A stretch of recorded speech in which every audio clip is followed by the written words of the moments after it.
ఓం నమః శివాయ.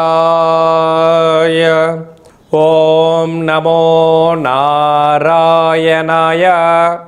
నరదృష్టి నివారణ కాళభైరవాయ నమో నమః.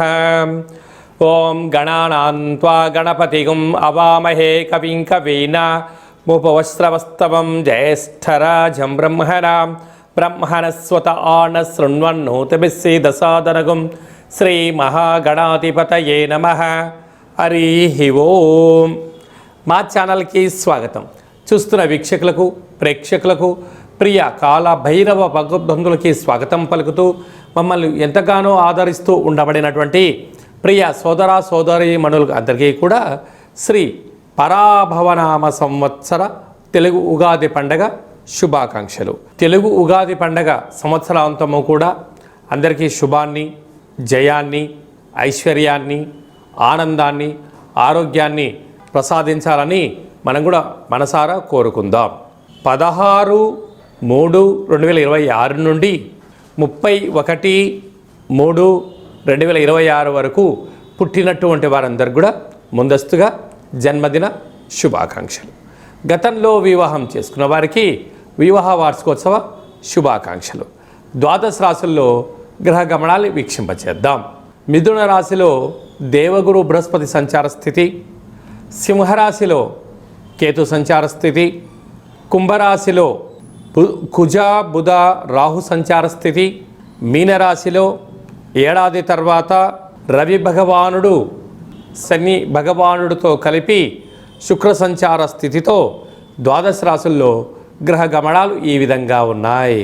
కుంభరాశి వారికి రాశిలోనే త్రిగ్రహ సంచార స్థితి, ధనవాకు కుటుంబ స్థానంలో ఏడాది తర్వాత రవి భగవానుడు శని భగవానుడితో సంచారం చేయడము, ఒకవైపు ఏళ్ల నాటి శని చివరార్ధ సంచార స్థితి ఉన్నప్పుడు దోషాన్ని ఎలా తొలగించుకొని ఐశ్వర్యాన్ని ఎలా పొందాలో ఈ వీడియోలో సవివరంగా సంపూర్ణంగా తెలుసుకుందాం.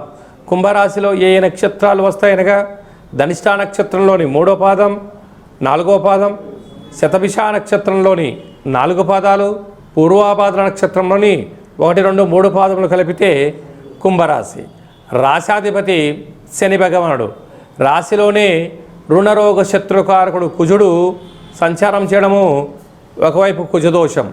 బుద్ధికారకుడు బుధుడు, వాస్తు నరదోషకారకుడు ఉండడం, కొద్దిపాటి అప్పులు పుచ్చుకునే వ్యవహారంలో చాలా జాగ్రత్తగా ఉండాలని చెప్పి జ్యోతిర్విజ్ఞానం తెలియచేస్తుంది.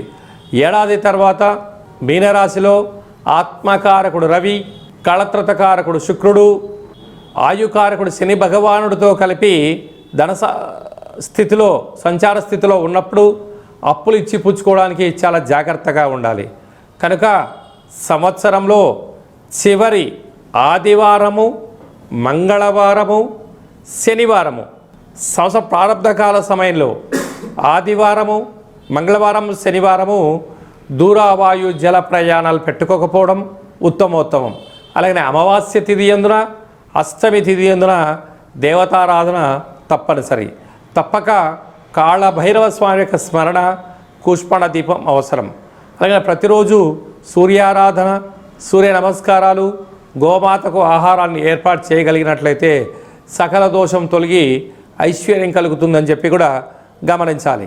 అలాగనే పంచమ స్థానంలో దేవగురు బృహస్పతి సంచారం చేయడం వల్ల నూతనంగా వివాహం అయిన వారికి పుత్రికా సంతానము, పిల్లల యొక్క చదువులు, అభివృద్ధి, వివాహము, విదేశానము, వారికి సంబంధించిన ఏర్పాట్లు చేయాలి. మీ కోరిక కూడా నెరవేరబోతుంది.